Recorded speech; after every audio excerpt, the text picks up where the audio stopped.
राम जय जय राम। श्री राम जय राम जय जय श्री राम जय राम जय जय राम। सज्जनों नमस्कार, भक्ति उदय चैनल में आपका स्वागत है। आज हम आपके लिए एक खास जानकारी लेकर आए हैं। ये जानकारी है कि हनुमान चालीसा को कैसे सिद्ध किया जाए। तो सज्जनों, हम ये आपको जानकारी आगे बढ़ाएं, इसके पहले आपसे आग्रह है कि हमारे चैनल को आप सब्सक्राइब कर लें और बेल आइकन दबा दें, ताकि हमारे नए वीडियोस की जानकारी आपको समय पर प्राप्त हो सके, तथा वीडियो को लाइक और शेयर करते रहें। सज्जनों, हम सनातन धर्म को मानने वाले परिवारों में लगभग सभी घरों में हनुमान चालीसा पाई जाती है और हनुमान चालीसा पढ़ी भी जाती है। अधिकतर लोग पूजा करते समय हनुमान चालीसा पढ़ लेते हैं, लेकिन बार बार ये प्रश्न आता है कई बार हमारे पास कि महाराज, हनुमान चालीसा को सिद्ध कैसे किया जाता है। बड़ा अजीब सा प्रश्न है कि हनुमान चालीसा को कैसे सिद्ध करना है। तो आज हम आपको बताने जा रहे हैं कि हनुमान चालीसा को कैसे सिद्ध करना है।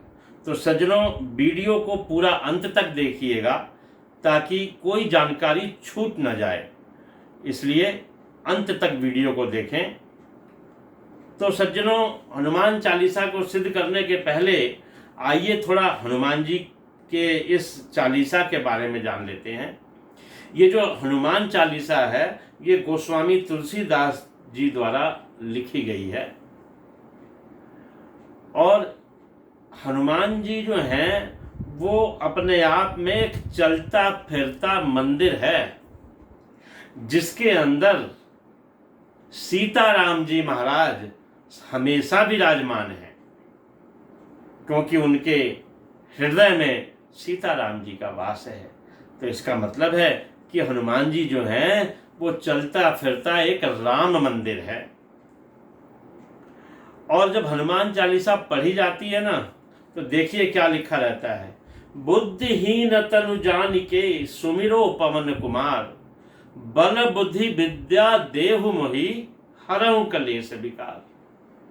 बुद्धिहीन तनु जानिके, अपने को बुद्धिहीन मान करके आपको मैं प्रार्थना कर रहा हूं कि मुझे बल दीजिए, बुद्धि दीजिए, विद्या दीजिए और मेरे सारे कलेशों का हरण कर लीजिए। इसका मतलब है कि ये हनुमान चालीसा सबसे पहले विद्यार्थियों के लिए अति आवश्यक है। हर विद्यार्थी को, हर उस बच्चे को जो अभी पढ़ाई कर रहा हो, उसे हनुमान चालीसा का नित्य पाठ अवश्य करना चाहिए।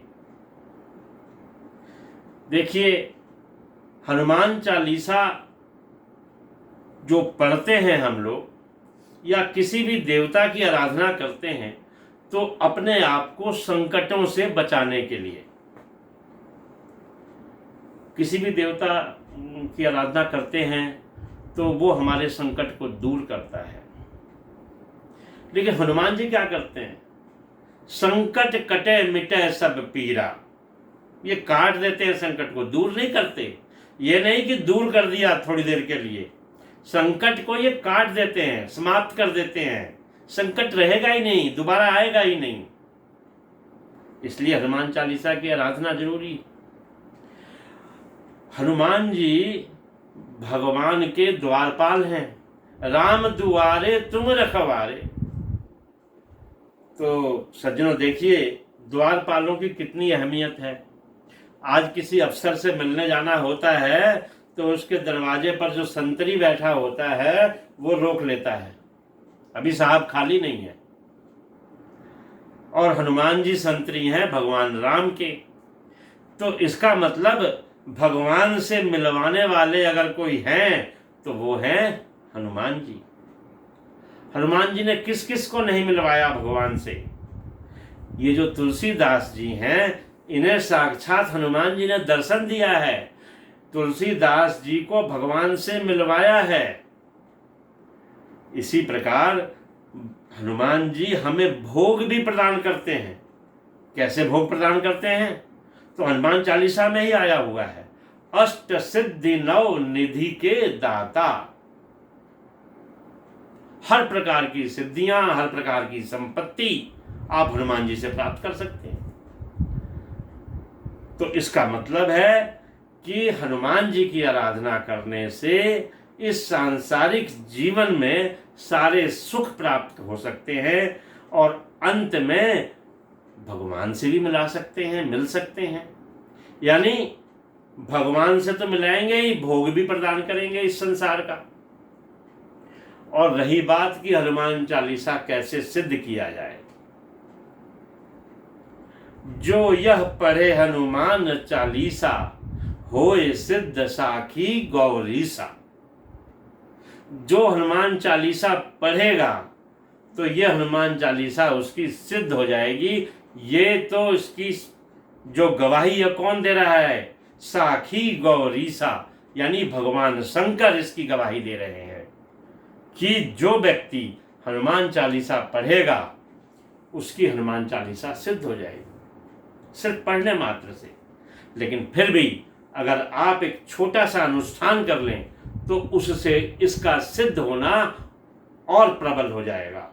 कैसे करना है अनुष्ठान, मैं जरा आपको बहुत संक्षिप्त में बताता हूँ। एक चौकी लीजिए, उस चौकी के ऊपर लाल कपड़ा बिछाइए, उस लाल कपड़े के ऊपर एक भगवान जी की, हनुमान जी की मूर्ति को स्थापित करें या उनकी फोटो को स्थापित करें। साथ में अगर राम दरबार की फोटो लगा लें तो और अति उत्तम है।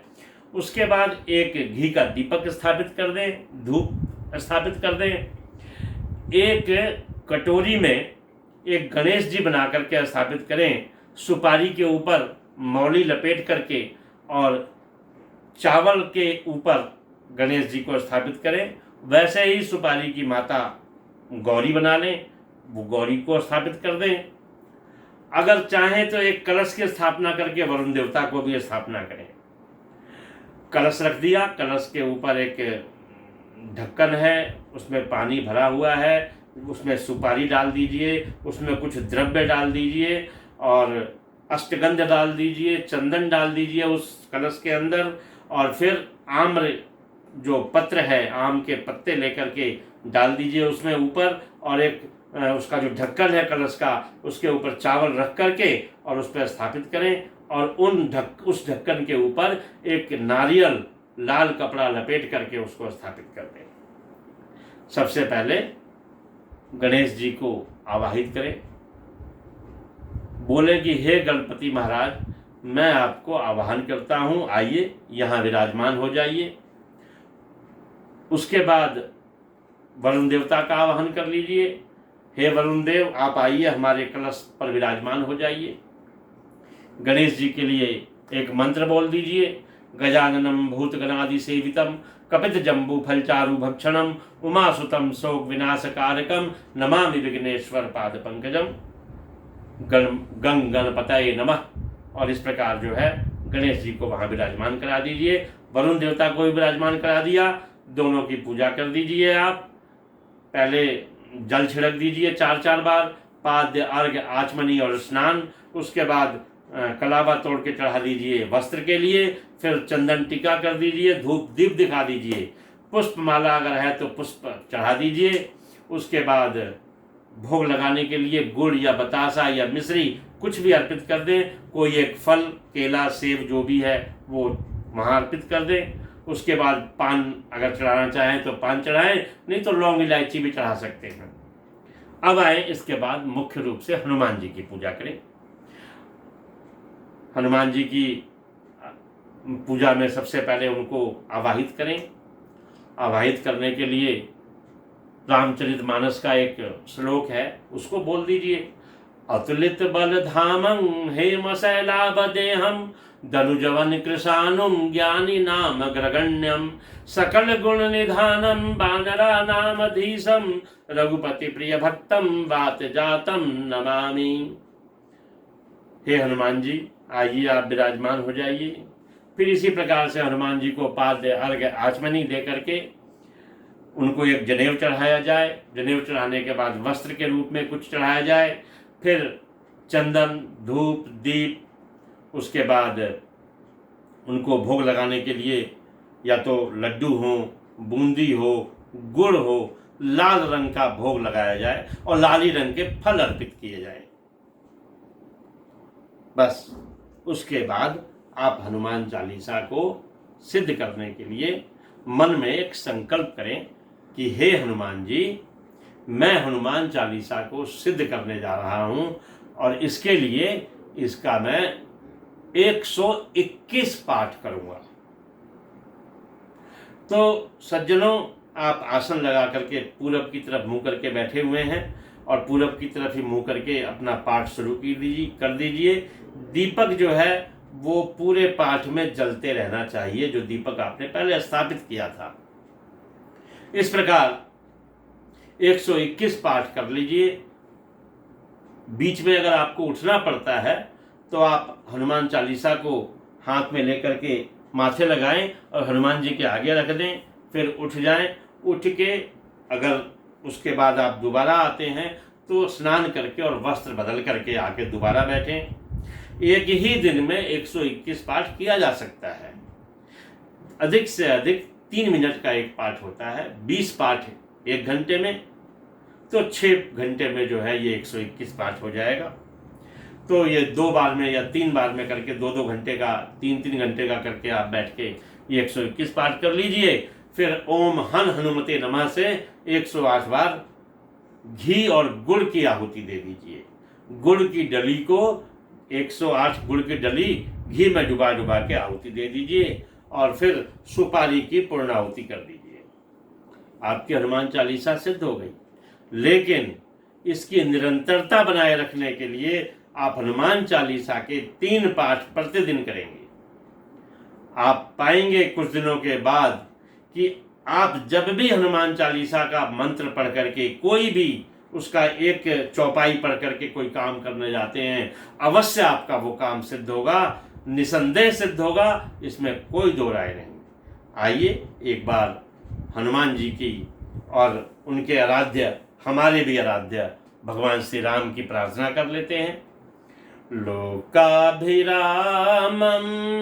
रणरंगधीरं राजीवनेत्रं रघुवंशनाथं कारुण्यरूपं करुणाकरं तं श्रीरामचन्द्रं शरणं प्रपद्ये। मनोजवं मारुततुल्यवेगं जितेन्द्रियं बुद्धिमतां वरिष्ठं वातात्मजं वा नरयूथमुख्यं श्रीरामदूतं शरणं प्रपद्ये। कर्पूरगौरं करुणावतारं संसारसारं भुजगेन्द्रहारं सदा वसन्तं हृदयारविन्दे भवमाभवानी सहितं नमामि। बोलिए पवन पुत्र हनुमान की जय। जय श्री कृष्ण।